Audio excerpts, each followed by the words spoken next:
517 to scanner control. 517 to scanner control.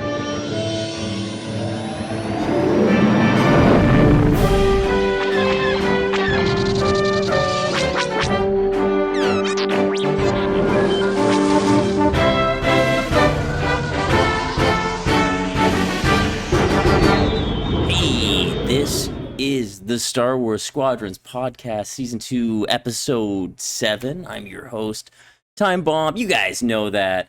This week, trying to keep it current, trying to keep up to date. Super happy to have this guest on. I've had the luxury playing with you, I feels like pretty much all year. Member of IG, just runner up here in the Cal Cup Summer Minor. You guys have been killing it all year. You've qualified for the final already. Happy to have you on here. Minor, thank you to the podcast, buddy. Hello, it's nice to be here. Thank you for having me. That was the funniest way I phrased that. I said, thank you to the podcast. That's just classic Time Bomb. I think I followed it pretty well. Yeah, you've hung out with me enough to be able to follow my exotic phrasings. Let's put it that way. I can barely hold a conversation to save my life, so we'll see how this goes. Yeah, that's the funny thing too. A lot of times when I play with you, it's early in the morning. I feel like you don't want to wake up, your loved ones at home there, so you're keeping it quiet too. So I feel like we played for months before I even heard you talk for the first time. Oh, yeah. Usually the orange stack is like the start of my day in a weird way. It's a nice environment. Everyone's pretty cool there, things like that. Aw. And it's something like, 9 a.m. my time, but it's probably 2 for you, 3.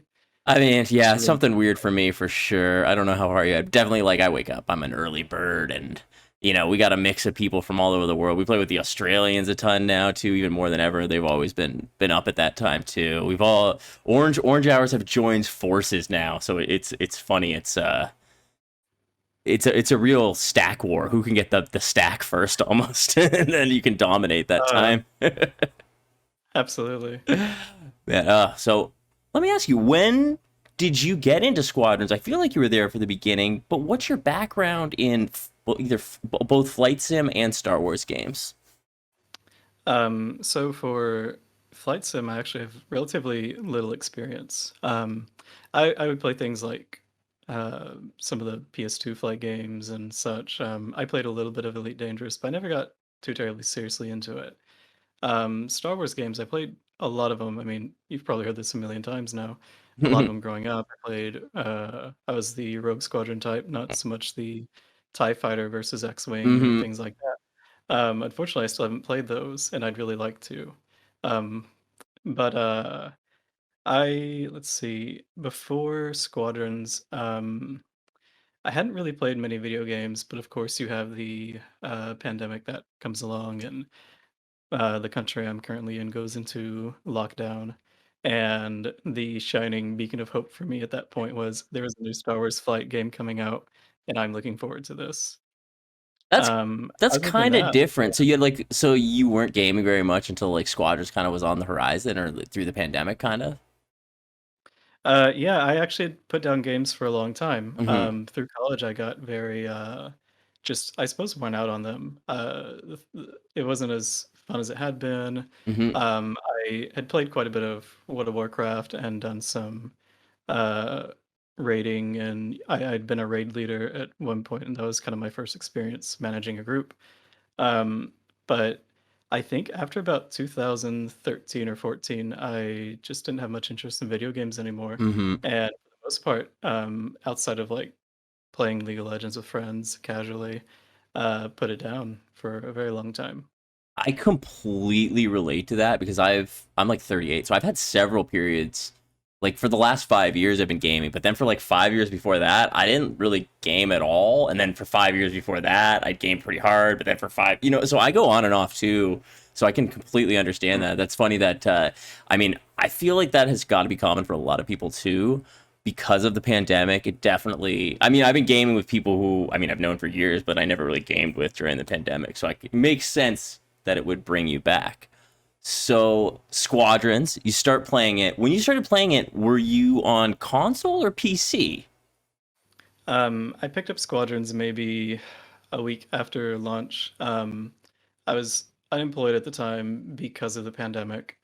So I had to wait a little bit until, the funds were actually available. And obviously, a Star Wars game is not high on the priority list of things to own. But by that point in the pandemic, we were like, we have to keep our sanity. Mm. I think we were in something like our fourth consecutive month in our house. I picked it up. I started playing on PC, Hmm. um, and I played through the single player campaign, and I made myself go through it on the second hardest difficulty because I knew I'd want to play multiplayer and I wanted to be good at it. Yeah. So I went instruments only, second highest Ooh. difficulty. Oh, It took me about 2 weeks, and then I still was God. afraid to go into multiplayer. Honestly, I felt the same way. I honestly did. I just did dogfighting for like weeks until I didn't do fleet battles until like the end of October or something, like a month until the game had been out. I found it intimidating the same way. I am curious. So at that point in the game, when you did the story mode for that little bit to like learn the game on that second highest difficulty, did that prepare you to play online when you finally did get there? I actually, yes, I think so. Mm-hmm. So in some ways, the AI in the single player mode can be overwhelming. It's it sometimes is very unfair in how it'll swarm you. You're put in these maps that are putting you into like sometimes a like a 4v 9v1 situation, and depending on the AI's mood, they may all coordinate and eviscerate you. So I became very evasive, and I got really good at staying alive. I actually started doing what I thought was drifting. I'll bring that up later. Um, but it but short bursts of drifts to maneuver myself to get around these AI. Mm-hmm. Um, and I thought that's what you were supposed to be doing, and I eventually ended up beating it like that. It also helped me learn how to use the instruments on the consoles of the ships to my advantage. Mm-hmm.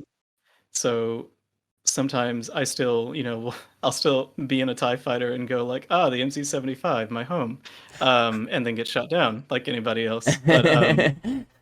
But being able to look at the radar and say, okay, well, I'm currently facing red. I need to go back, turn until I see white, and then I can fly that way, even if I Mm-hmm. don't know where Where you are. it was extremely helpful, yeah, and it Yeah, introduced me to I really suck at that. Honestly, using that radar really messes me up. Even though I've looked at the diagrams explaining it, it's still just at a glance, it's hard for it to register for me. I don't. So I guess from doing it the instruments way, you really kind of figured it out.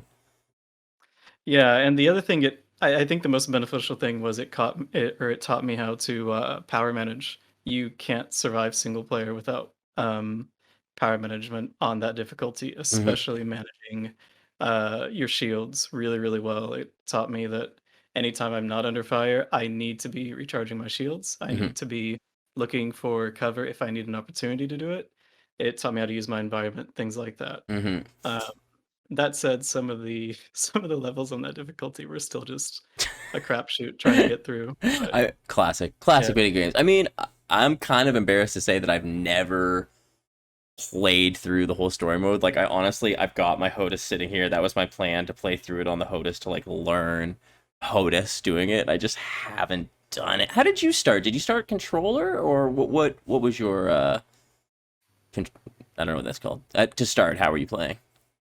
Well, as I said, I hadn't played in a long time, so Mm-hmm. I had one controller. Mm-hmm. It's a 10-year-old off-brand Xbox 360 controller.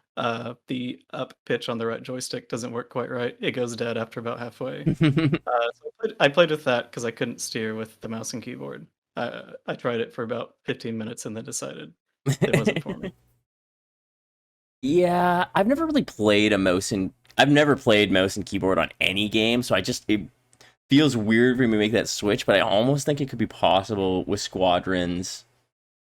Only because I understand, like, because I've learned the game on other, uh, Hmm. you know what I mean? Because I understand how to play, like, the boost drift and stuff. I wonder if maybe it would be possible to then. Who is it? I believe Hobbs, an Australian player, he switched, I believe, to mouse and keyboard, and I mean, he's played other games that way too, so maybe that could be a factor too.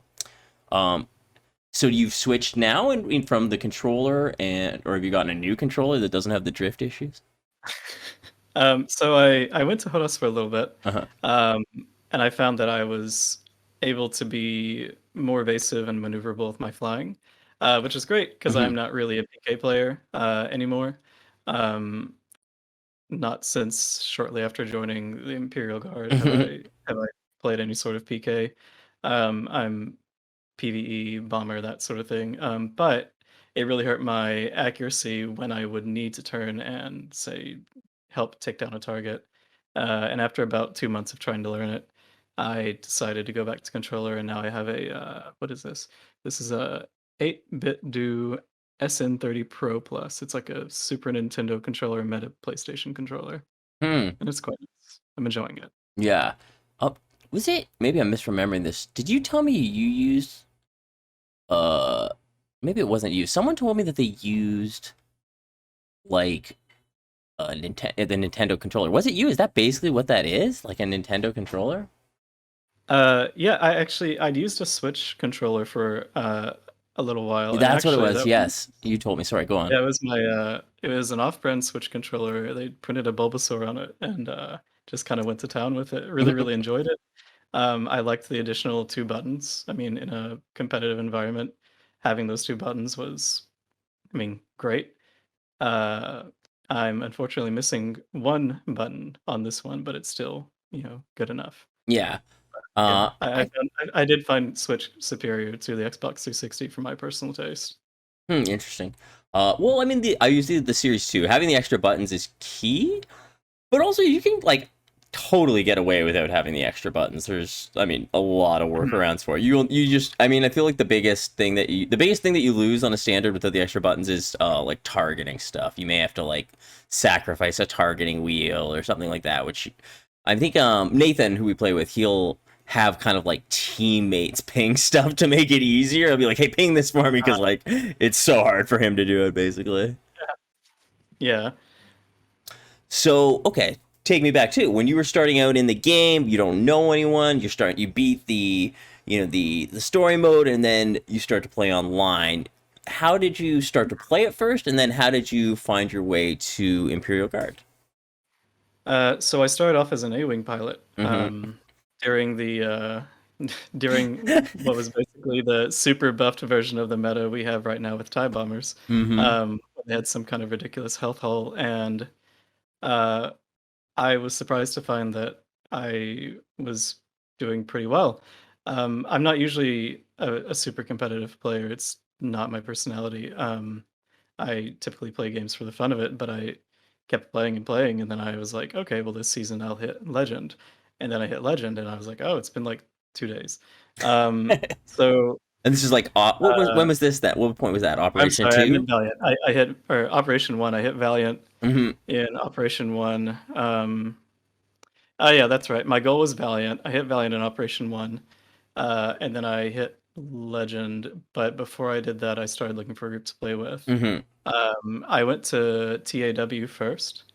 I applied. I had my stuff in, and they were trying to find a group for me. But being in the United Kingdom, I had a hard time finding a group that was in my area, but also in my weird kind of work schedule that I Mm-hmm. ended up having with what I'm doing now, being a new job at the time. So I did let them know, hey, I found another server. It seems to be friendlier to my sort of timetable. Thank you for having me. And, that was just the end of that. I don't think I ever actually flew with TAW, unfortunately. Mm-hmm. I'm Um, not sure. What is the rest TAW? of Which one is that? Sorry. I, I See, I feel so bad because I I can't know I can't remember. remember either. I'm sorry, and I don't mean to. I mean, I'm sure.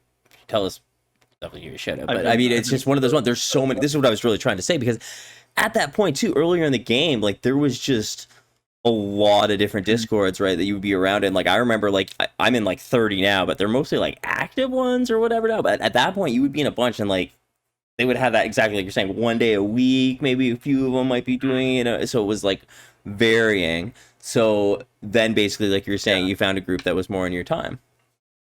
Right. And I applied to or I started to apply to Gray Squadron. But before I did, I found the Imperial Navy server, and Um, Basically because it was so easy to get into the server, no hassle. It was you join, they talk to you, you're put into a group depending on when you play, and that's it. And I thought, oh, that sounds easy, that sounds fun. And instead of applying for Gray, I ended up in the Imperial Navy. Um, and I was like, great, I have a group to play fleet battles with now. Only to find out I was the only fleet battles player on the server at the That's what I time. was gonna say, because earlier on, Imperial Navy was mostly doing just dogfights, right?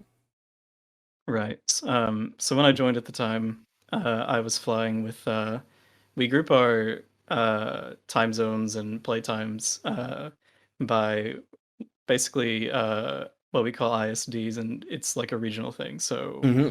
uh, my ISD was the European one, um, and I started flying then with people such as Wild, who was on the Imperial Guard at the time. Um, Dolan was running the operation on that end as well. I fly with them for a couple of weeks, and somebody suggests to me, "Hey, you need to message this guy. His name is Trapstar. Uh, we think you might be a good fit for our Imperial Guard team." And I said, "Okay." So I messaged, I applied. I said I'm more of a fleet battles player. I'm not really interested in dogfights. And I ended up joining pretty quickly. At the time, the Imperial Guard team was its first iteration, had just been founded. Mm-hmm. I think they just came out of Op Ace 1. It was, I may be wrong here. I think it was Raz, Wild, Narcissist, Trapstar, Kriegzilla, and Cortex. Oh, so Uh, was this the one that happened over the winter? That was Op Base One? I think Yeah. so. Yeah, cool. The Yeah, that first one was. update was like real early on. Yeah, because that was all the. So I mean, all the U.S. players basically could play in that one, from what I remember. So it sounds like those were all U.S. players. I think two of them weren't, so there must be someone I'm forgetting, and I feel terrible that I'm forgetting. Because I'm not the best with names, unfortunately. Hey, But it's not easy. yeah, so they're fresh off of Op Ace 1. And I remember them telling me later that it wasn't the best experience for them because they'd Mm. had quite a rocky time getting into it. Mm. But they wanted to do a Fleet Battles team, so they formed up a Fleet Battles team, and I managed to get in.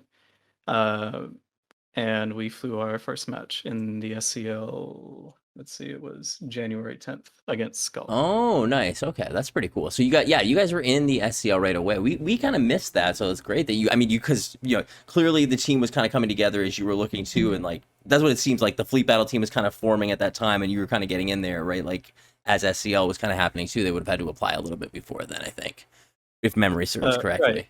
Mm-hmm. Right, because most of the other players were playing only dogfights, Mm-hmm. and I'm not much of the team deathmatch type. I saw fleet battles, and I was like, "This looks really fun." Mm-hmm. There's capital ships and systems, and Mm-hmm. this all seems to kind of make sense to me. And it was only later I realized it's because it was a MOBA, and I already knew a lot of things about how a MOBA basically Yeah, works, how I you mean, should position yourself, be aware of the map, what does what goes where, etc. But sorry, I cut you off. What was no, that? no, I cut you off, but that's funny too because you had said you had been playing League of Legends, so you had that kind of experience there. I'm the other end. This is all new to me, basically. Like everything about this game, a flight sim is new, a MOBA is new. I mean, I haven't played Star Wars games in like 20 years. So the deathmatch part to me actually made the other end. That made the most sense to me, and I feel like that's why I was kind of like reluctant to get into it, but really fell for it. I feel like still like the depth in the game mode is pretty crazy. Like meta's been shifting every other week. It's super dense. And it's nice now because we have a stable as in like it's not going to change. We have a static patch that is going to stay the Mm-hmm. same. Mm-hmm. And now you are free to create whatever you like with a time investment in trying out new things.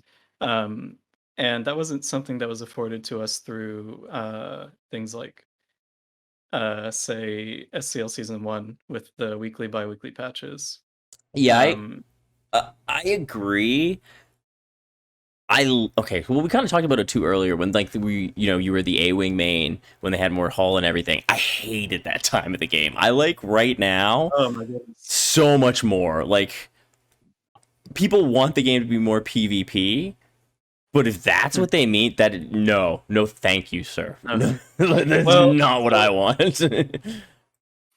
so early on, because like at the beginning of the game, I think Imperial Guard was already around. They were in the dogfighting scrimmages of 5-mans. But that early on, you didn't have a lot of mechanics quite being discovered yet, unless you were maybe Destroy Seer, Yeah.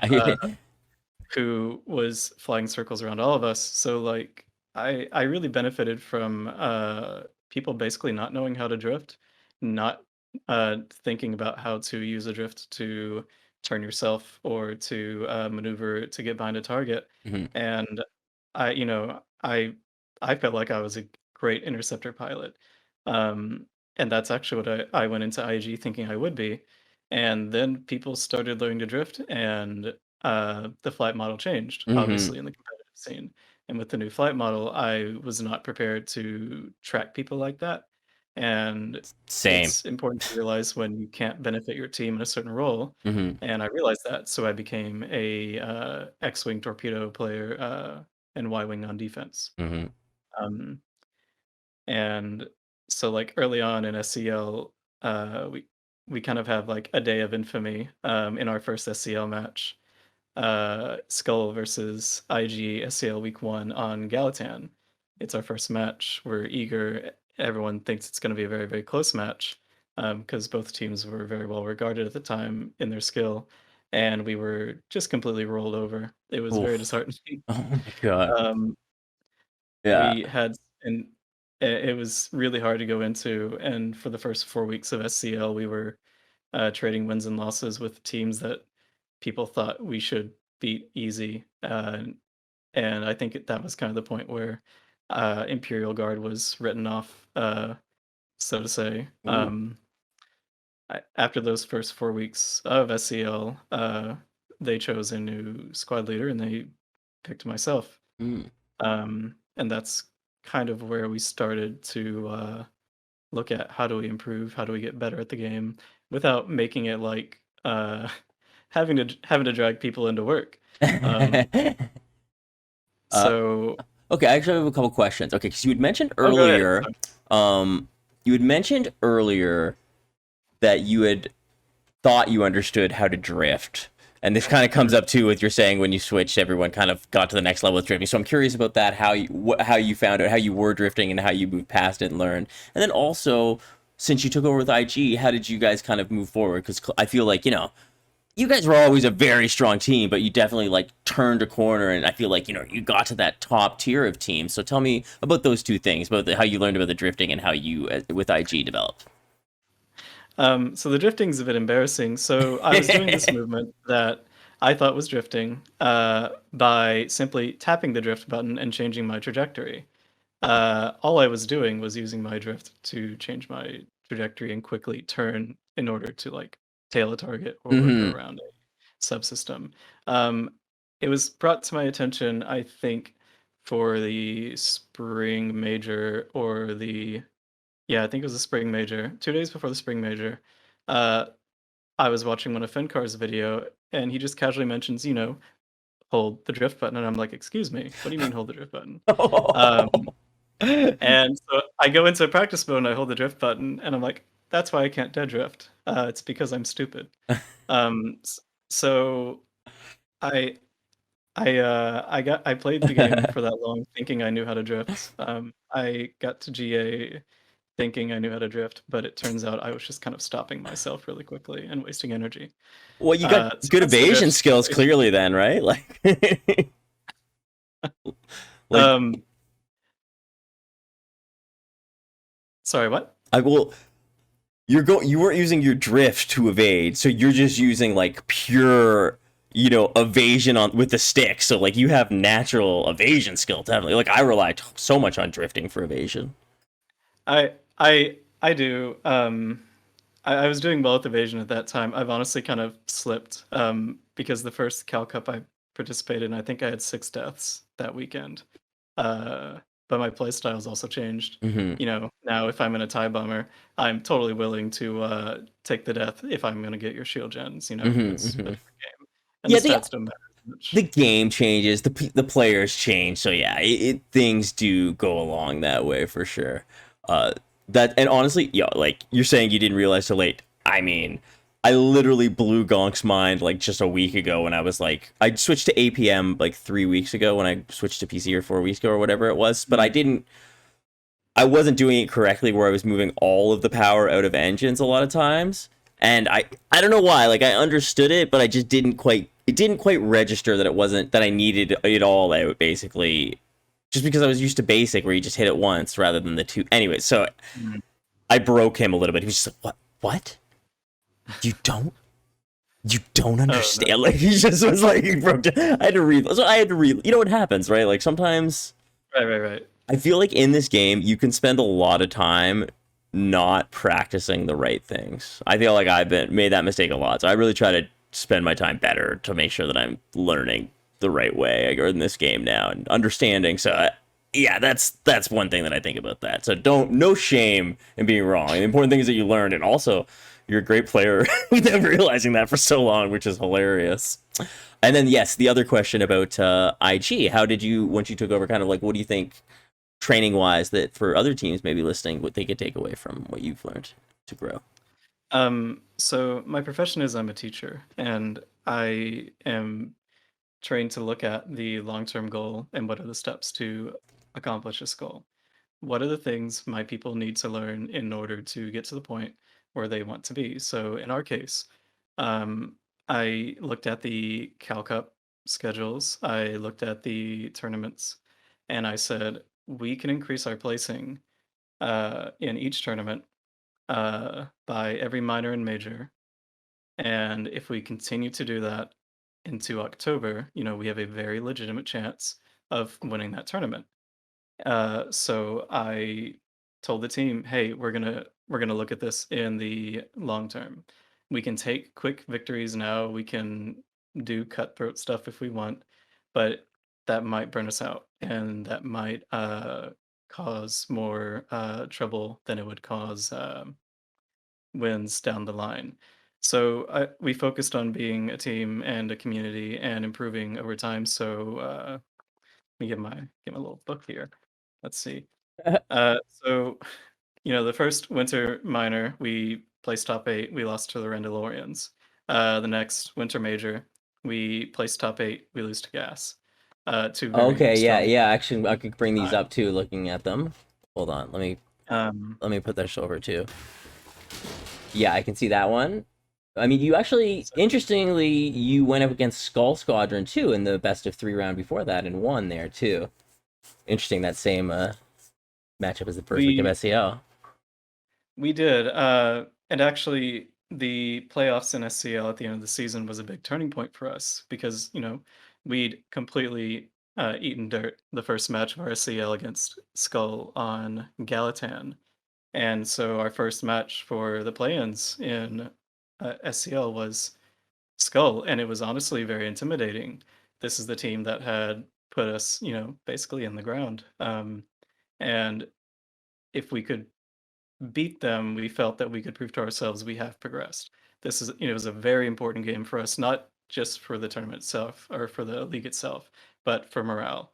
Um, and it really helped us out when we won the series and we won the last game on Galatan, which was Oh. Skull's choice.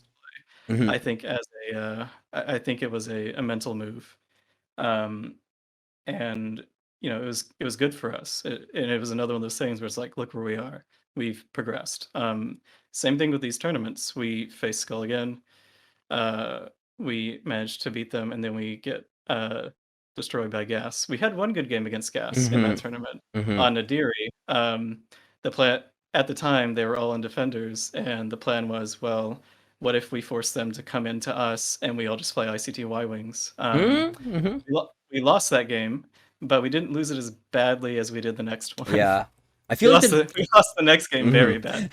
the defenders were just too strong at that point. I feel like, and well, I Uh, guess in the end, Splinter. That was one that Splinter did go on to win, like over Gas, mhm. and they actually won it with New Republic, if I remember. So Yes, okay, you yes. move past that one, and then we can. I've got the spring major up here. I've got That's the minor spring minor thing I'm looking at. Spring Miner, Yes. the infamous, I think that's the infamous Empire patch one. Yes. Um, we managed to split with Rando on day one. That was really good for us. Uh, and then our fourth seed, and we placed top four, lose to Cheese. So another strong team kicks us out. But hey, last minor we were top eight. Now we're top four. We're And progressing. you're getting to that further round. This was like a much bigger tournament too, Yeah. if I'm not mistaken. For these, this one, it's the one that had the. Oh no, it was Swiss play. Yeah, so it was just a big one. It wasn't the one with the double group, but still, really good making it to the end of the, or not the end, to the semifinals on that one. And we were happy with that. I was happy with that. We'd had a few roster changes by that point, but still had a majority of our main roster. Uh, Next one, Cal Cup Spring Major. We go into day one. We actually dropped a game. I believe it was against Grey Tempest. Uh, and what was it? Cavern Angels Gold had just really, really improved their game, and it was honestly intimidating as well. Mm-hmm. I hadn't seen any of it. I believe I'd been sick, but my team was like, CA Gold, really strong team.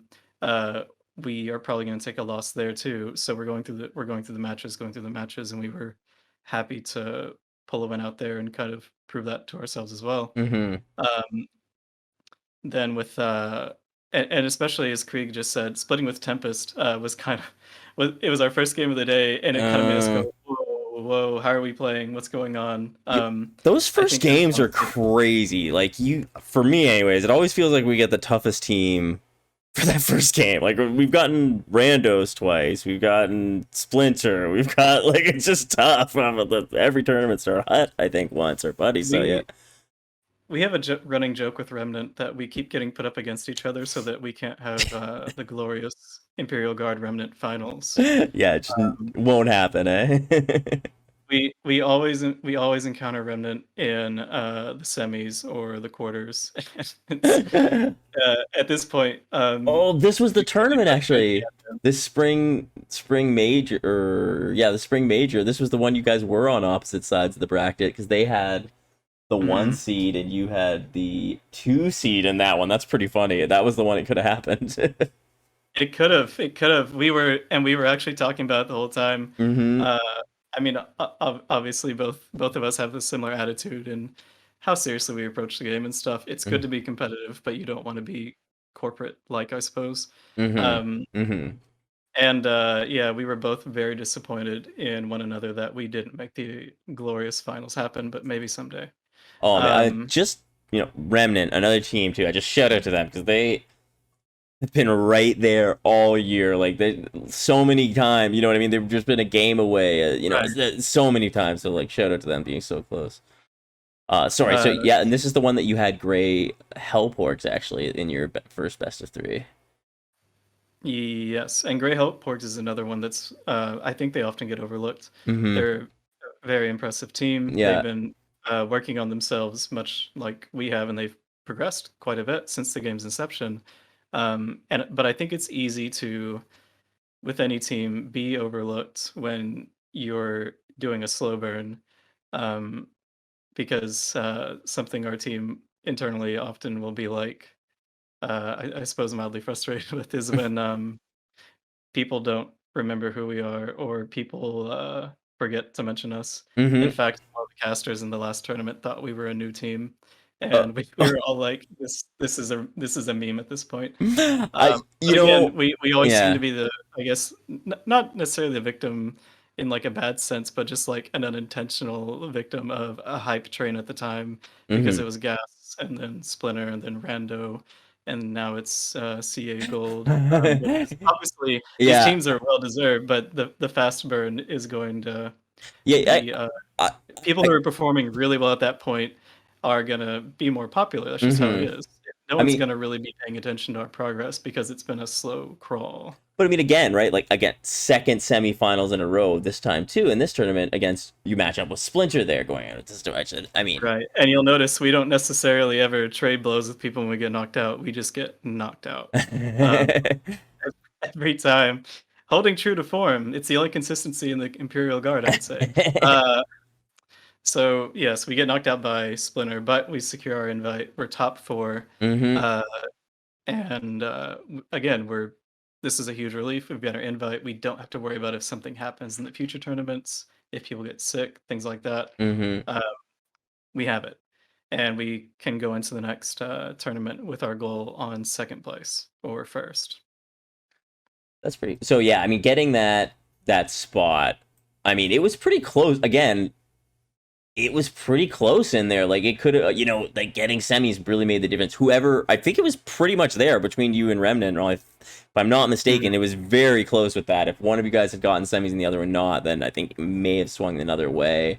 I mean, even Skull, Skull was not far out either. It was crazy how close they were too. They were just like one win away. It could have been Remnant, Skull, CA Gold, or us getting an invite. There were so many possibilities, and both Skull and Remnant are extremely good teams. And a lot of people tend to forget when you're watching these tournaments, you're not watching the entire I suppose spectrum of Squadrons players. A lot of these people are people who are very, very good at the game, and if the everyday player runs into them in a stack, they're going to lose, even 5v5 in a stack. So it's easy to, I guess, with any sport, forget about any team that's not just winning constantly. Yeah.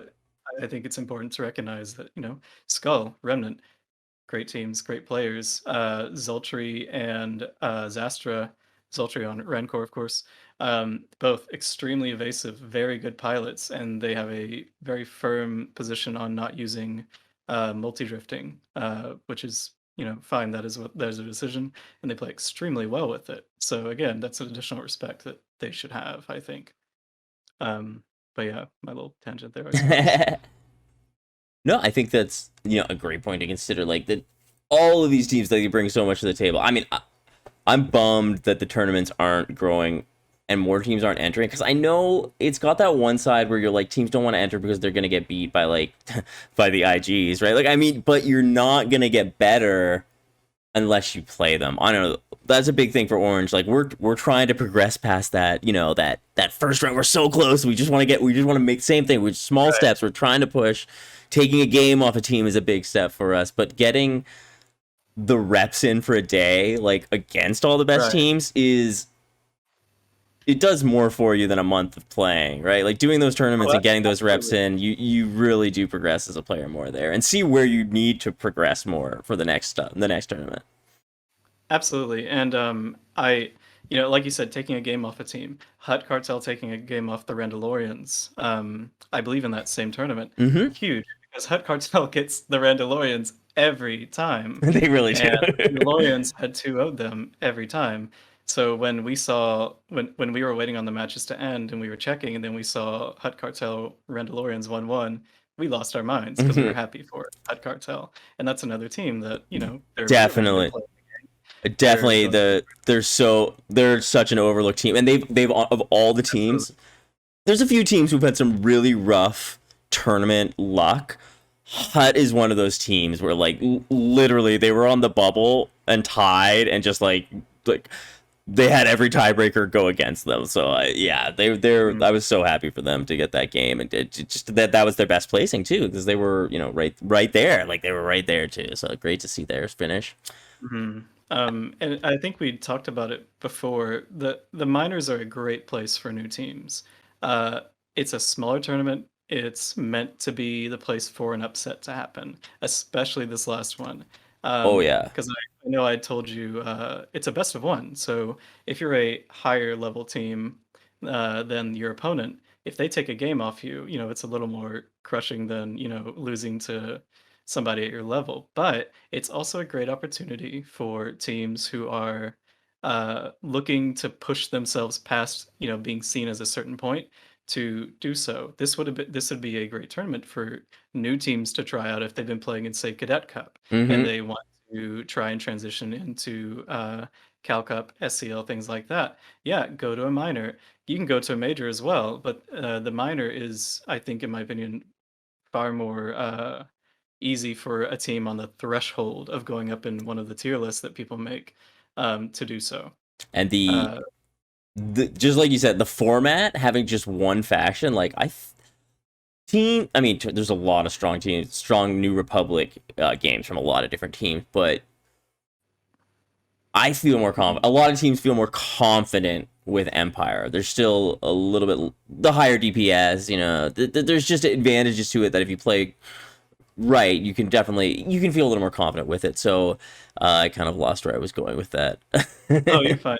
We could certainly talk about Empire versus New Republic when I know you wanted to discuss the matches I over mean, the yeah, I weekend. was just really what I was saying is because of the minor format. Having Mhm. Empire could really lead to the upsets, just like you're saying. We should actually talk about the Twin Suns then. So that was pretty much the biggest prize pool of the year then. And I mean, again, you guys had the number one rank in that one going into the playoff Uh, bracket. Looks like you're so in a funny thing, I actually was not a rostered player for that tournament. I oh was I was simply team coach. mm, We had the opportunity to field Swift as a uh, PvP player, but it was 2 days before the tournament. So the thing is, when you're in charge of people like this, you need to make sure you're doing right by them, I think. And I couldn't ask somebody, hey, I know you probably cleared this weekend. Do you mind stepping down so that we can fly this person who randomly wandered in? So I just took myself off the roster to put in Swift for that weekend. Um, and yeah, it went really well for us. yeah. A top four finish was perfectly fine by us. Um, I can't remember. It was Splinter. We got 3-0'd by Splinter because we Let me because look. we always get knocked Y- out when we get knocked out. yes, yeah. Yeah. I'm just looking at it here. I got it up. Yeah, unfortunately, it was a 3-0 loss. I mean, I think this is the one that almost all no, not all of them. There was one tournament that like everything was it was the Empire winning one. It That was was the the one that Empire one. everything was like, and it It just was it like that. was the Empire one was one where if you had top seed, you had a much better chance. This one, I really enjoyed watching this tournament because I Mm-hmm. got to be a spectator. Mm-hmm. I sat around all weekend just like cooking and then going back and watching the tournament. My avatar for a while was an Imperial Guard with a dish of ribs because I'd wanted to watch the CA Gold game, and it was a really important one for me to see. But when I came back from cooking ribs, it was starting, and I was like, "Oops." Um, but yeah, it was a great tournament, and I loved watching the finals That because you have was camera angles. that finals was Sorry, go ahead. amazing. But yeah, that whole tournament was just really really special. It was really great Yeah, watching it. Yeah, and sorry, and go on. a shout out to obviously Eckhart Mm-hmm. and the entire team there who put this together because I heard someone say it was a tournament that we were almost, undeserving of for our size. And I have to agree. It was something that, this is probably the biggest tournament for squadrons that'll ever happen, unfortunately, Mm-hmm. Mm-hmm. unless something changes. But getting to watch, Seagull, a team that had for the first several Cal Cups, been one that we were like, this team is a threat, but we can probably beat them. And not saying this, obviously is any sort of ill intent or shade, but this is just, how we looked at a team and saw Mm-hmm. them. For sure. And then coming into tournaments and being like, CA Gold has become CA Gold has ascended. They are another being now. And they truly had, and this was phenomenal to see a team that had taken the time to improve themselves, go through the steps, and get into the finals. Trade blows with Splinter, who is still I would say to many considered the best team in the game, uh, and really have an honest shot at winning that.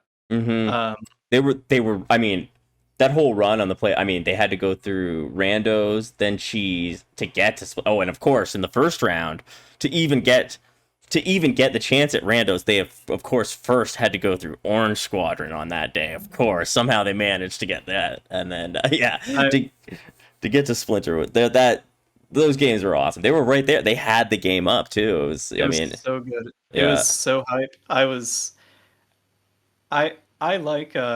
like Scalp Waka and his team and their personalities and all the positivity they bring yes, to the events. but the underdog competitor in me was like, okay, I'm gonna have to cheer for Sea Gold. I'm sorry. I I'm sorry, Tenkara every Scalp, if you hear this. every single tournament I root for the perceived underdog.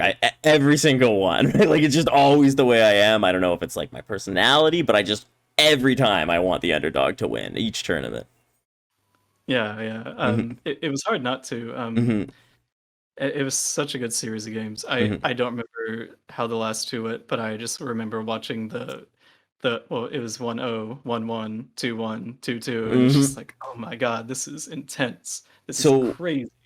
one thing that I learned from that series and kind of came after, and I think we'd kind of, I mean, we knew we had been doing a bad job with it, but the map bans and faction selection on the maps and the map picks, you can actually win or lose depending on those.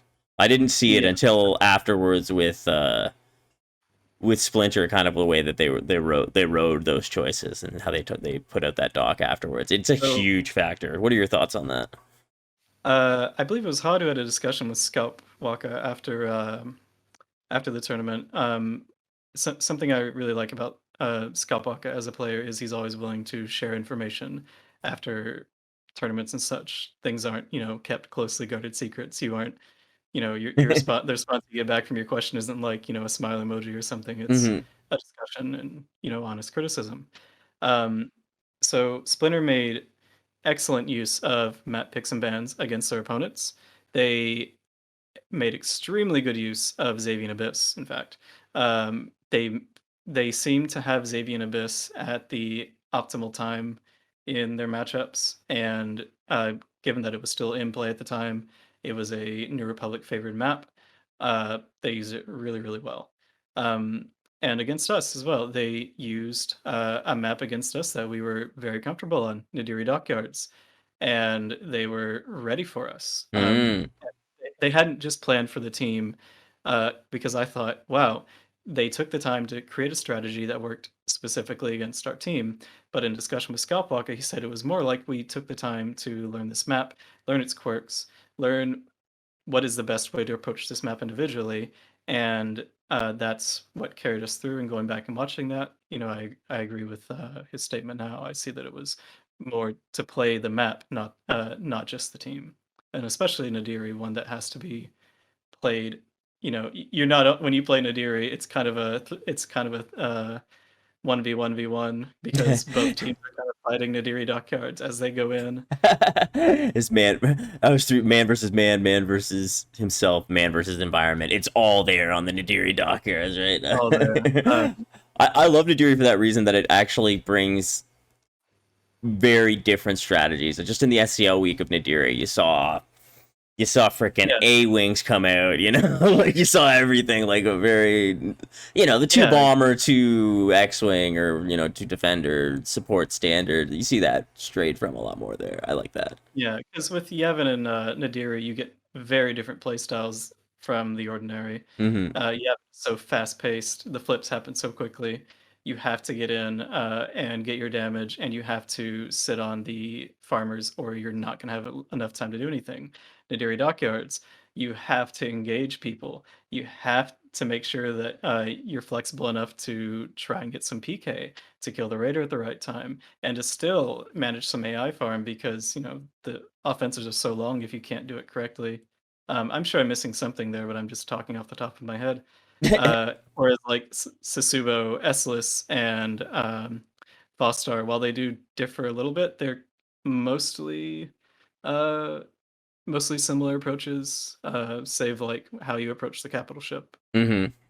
No, I agree completely. There's just like I think it made more people aware of how you need to use the map more Mm. so in your strategy. I mean, for me, it was eye opening anyway, or I mean, somewhat for you here. So then after that, going into the most recent tournament, how did that change then? I mean, for what I think Swift maybe was unavailable for this one, or I'm wrong. You were in the lineup though for this Um, one. I was in the lineup for this one. Trapstar had retired after Twin Suns, Hmm.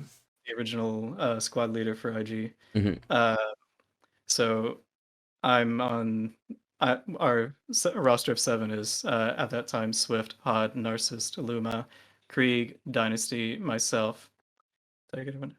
Hod, or I'm sorry, Hod, Luma, Hold Krieg, on. I'll bring up. Narcissist. I have the. I'm gonna bring up the roster here. I'll bring your guys' roster up. Make sure we get everyone. Because I don't think we've given a shout out to everyone on the team yet. We should do that. So we got Kriegzilla, who's in. Yo, Kriegs, thank you for checking out the stream here too, and the follow as well. I should say. Trapster was on your summer minor, actually apparently lineup still. Minor, Narcissist, Hod, Luma, Dynasty. Right. Swift was unavailable. Unfortunately, he was sick that weekend. So we flew just basically our roster minus Swift. We have Trapstar in there still, but he wasn't a participant. It was more of a just in case. Like, Yeah. what if one of us DCs? Well, we need somebody who can come in. But so we go into the first day, and we get our first clean sweep, and we were really excited about that. We had a lot of strong games, and then a very close one on Nadiri Dockyards against CA Gold, and it was a very intense one to watch since I wasn't flying in that one because uh, we were not ready for Nadiri Dockyards in the way we should have been, quite bluntly. We have certain strategies, and we didn't apply them to how Nadiri is structured. Not necessarily in AI and the lanes, but how massive the map actually is. But in the end, we ended up managing to bring a win out of it. So we were feeling pretty good. It's our first tournament our second tournament at that time as under 16-bit. And we go into day 2. We unfortunately have to play against Remnant again in our first match. I mean, you were you're top seed in this one as well. Yeah, you're the only undefeated team as well with the highest opponent win percentage as well. You had the toughest route there, and you won them all. That's pretty impressive. Thank you. It was 69% at some point. I'm disappointed to see that they changed it. Couldn't let you have that. So and then sorry, you got Remnant again. We got Remnant again. We wasted a lot of time sending memes to each other, Thanos memes, things like that. Sacrificing each other for the Soul Stone, all that sort of stuff. And then we go to the Randalorians. The Randalorians for us this past tournament were kind of what Skull Squadron was for us in the SCL. They were a team that had a history of beating us pretty easily. And they were a team that had a lot of wins under their belt. Very strong team still. They just added Vixia and Brandon to their roster, 2 really good pilots from Crimson Wings. And this wasn't a team to not take seriously at all. But we managed to pull a win out of Nadiri Dockyards in New Republic by making a last-minute adjustment, and we were really happy to pull that win out there. A 3-1 finish was, something. Again, it's good for morale. It's good for us. We see our progress, and that's another marker in us moving along, climbing the ladder, so to speak. I mean, yeah, you guys did it this tournament. You made it to the final. You get CA Gold again, and I mean, kind of talking to you before a little bit too. I mean, you'd had pretty good luck against CA Gold too. What do you think? What did it come down to in the finals that was different from the earlier matchups? So, as I said, we had a close game against CA Gold in Nadiri, and there were problems in our approach that we had not fixed. We had misanalyzed. Essentially, we misread our opponent. We misread how they play, in my opinion, and had not adjusted. And when it wasn't working, we were too scared to try something else. And ultimately, our opponent basically played better. We did not play better in return, and we, had a much deserved loss against CA Gold in that round. Our strategy, in my opinion, essentially exposed our neck and said, "All right, so if you just hit us right here, you'll 3-0 us pretty easily." And I didn't see that personally until I had gone back the next day and watched it, and I was like, there it is. That's the next thing for us to work on. Let's work on reading our opponents, because there's always something that we come from a tournament saying, "Hey, this is good. Here's what's got us knocked out this time." Mm-hmm. Last time it was comms in Twin Suns tournament, and understanding our roles very, very specifically and what everyone needed to be doing. One of our biggest weaknesses to start was we were flying like 5 solo queue players who happened to be just together. Uh, and for a while, that was a big weakness of ours. And, Twin Suns was kind of like getting the last bits of that out of our system. This time, it was misreading our opponent, misinterpreting how they play and how we should play to counteract it, and not playing well at all, personally, in my opinion. In the last set, we had close games, but the fact that we couldn't pull one out to us says, okay, so this is something that beat us every time. We didn't Mm. change our strategy. We didn't read our opponent well. And when our strategy wasn't working, we didn't try something else. And even Knight was talking to one of our own, Luma, asking why didn't we change what we were doing? Why didn't we try New Republic? And now that we think back on it, it's like, I don't know. I couldn't tell you. It at the time we were like, no, we have this certain idea. We just have to implement it well. And obviously we weren't doing a good job of implementing it well. In fact, I'm we seemed to be giving our opponent time to learn what we were doing after mm, they'd already beaten us with it. yeah, I mean, I totally get what you're saying, because like you're like, we've got this plan, we practiced it, we're just not executing it correctly. But maybe it's the other side, where the reason it's not being executed correctly is because they see it. So you have to, man, I mean, it's hard to do with the I game at think this so, point. yeah. I'm glad that the game also isn't shifting uh the ships as well, so you have to go both sides of it as well. So like, Uh, yeah.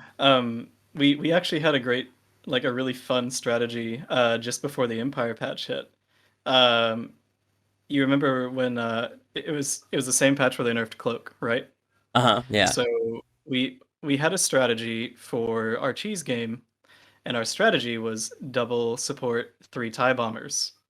And Oh. both supports take mask, one takes mark, one takes Mhm. resupply. Yeah, And we'd been practicing it, and we were like speed running people. yeah. And we played it against RMT and just in scrims, and it was just like, holy hell, what have we just done? This is crazy. This is okay. This is what we're gonna have to do against cheese. And then the day before the cheese game, the Empire patch hits, I and mean, that strategy went right out the window, kind of hats unfortunately. off to them for, I mean, I know people, I like drastic meta shifts before a game, so everyone's scrambling. I like that myself. I feel like that kind of shows who's better. It's annoying, don't get me wrong, when you practice something like that and then they just switch it all of Mhm. a sudden. It sucks. But yeah, that would have been wild to see that, Yeah. because I mean, that's the other thing when they do that though, you never know what people would have done. Like, who knows? Maybe you were at that one. Maybe there was another team who was doing something similar with defenders, or who knows? Like, what you know what I mean? Just there could have been some other plan like that Mhm. too. That what could have been in these tournaments. What could have been, yeah. I, You can't quite focus on, what could have been, because you're gonna get stuck in the past and yeah, bitter about, I mean, talking about all Oxys of your own too. shortcomings. It's interesting. I mean, we never really talked about this. I mean, you guys really are the last ones standing with like a tractor beam main as a tractor beam main player still. Like, there's very few players still rocking it. Do you think that's how important do Um, you think that is for your team's success? it's very important. So through the tournaments, just being honest, we lean on Narcissist quite a bit at first. He's a phenomenal pilot. He's a great player. And he's in chat apparently. He's a phenomenal pilot. He's a great player. And through those first SCL matches and tournaments, we're really leaning heavily on Narcissus, which is not a good strategy in the long term. But Narcissus, being the support that he is, enables us to try new things, and sometimes enables some of our uh, bad behaviors as far as like how you could play, because there were some tournaments there where Narcissus was running resupply, and I remember getting out of a stupid decision scot free because Narcissus was just on me the moment I needed it, and it Yeah. was very fun. But it feels nice because I feel now that while obviously we have our core team and we have people who we almost always need to fly, the list is no longer simply Narcissus. The list is like, okay, here's our core team. It's Narcissus, Hod, Luma. We need those pilots because Mm-hmm. they're so integral to our strategy, and they're so strong. Mm-hmm. And for us now, it's still a very large part of our offensive and defensive play. He's basically a third interceptor in a much larger ship. Mhm. Yeah, we've kind of talked about that. It's like he's just like this other PK player who happens to throw out beacons occasionally. Like, he's like there, just working people. It's so annoying. Zoltri sent you a raid. Oh, that was nice, Ultry. Thank you, buddy. Yeah, it's essentially another PK player and the other side of the coin on how to play support. That get in their face, aggressive. Uh, yeah, you can target me or tell me if you want, but you're probably going to end up chasing me for a long time, mhm. or you're going to end up getting tractor beamed, and I'll just eye on you to death. And the other thing we should talk about too, because so you guys have sponsorship too with 16-bit. Do you want to talk about that at all? Like, just like how it's worked out or anything, and also the future for IG moving forward. What your plans are for the rest of the competitive year? So we took the sponsorship, and we had it during Twin Suns and CalCup Summer Minor. And actually, yesterday we did decide to end our affiliation with 16-bit. Oh, okay. And at the moment, we're looking at some other things. I don't know what we're going to do yet. Mm-hmm. But we have people interested in now that we've been in that little area of Mm-hmm. esports, and there's people interested in continuing that, and there's some people interested in uh, you know, transitioning past Squadrons. What Mm-hmm. comes after Squadrons Mm-hmm. for members of our team? So we have some things to look into. But yeah, we have ended our sponsorship with 16, or we have ended our affiliation with 16B. Whoa, I feel like And whoa. We got a hot off the press drop here on the podcast for the first time. I guess you're announcing it here live. Thank you. I tweeted it yesterday. Oh, did you? but, Okay, I'm late to it then. Okay, it's late. I'm like 11. Two of my teammates didn't even follow me till yesterday. So. They're like, oh, we saw the news. We should follow it. Yeah, but so at the moment we're looking at continuing our progress, Mhm. staying on point. Obviously, our goal for the major is we either want to retain our top four status or move up, and play second or first. Obviously, the minimum for us when we go into these is we don't want to regress. We want to, at the worst, stay where we were. But our goal is to, we placed fourth in the last major. Well, now it's time to place top two. And, hell, maybe we'll win it. That'd be great. That'd be I awesome. think we're strong enough to potentially do it. We just have some things to fix. Well, man, thank you so much for being on the podcast. I'm looking forward crossing, everything for you guys. Good luck in these future events, and give a shout out to anyone who's streaming. Yourself, I don't think you stream, but if you have any socials you want to shout out, anything, please put those out there too. I mean, you can just look up my name if you want to follow me on Twitter, but I'm very inactive. Hod streams. He's our keyboard only player. Doesn't play with the mouse, just literally a keyboard. And Narcissus streams time to time, especially during tournaments. I think Hod is doing more streaming at the moment than anybody. I'll put links to all of them in there in the description here below. All right. And yeah, I guess that's everything then, Miner. Thanks so much for being on the podcast, buddy. I really appreciate you running everything down with us for IG. Of course. Thank you for having me. It was a pleasure, and it's nice to be involved with people in the community, especially people from Orange like yourself. Aw, you're so nice. Everybody's friend at this point. You're such a sweetheart.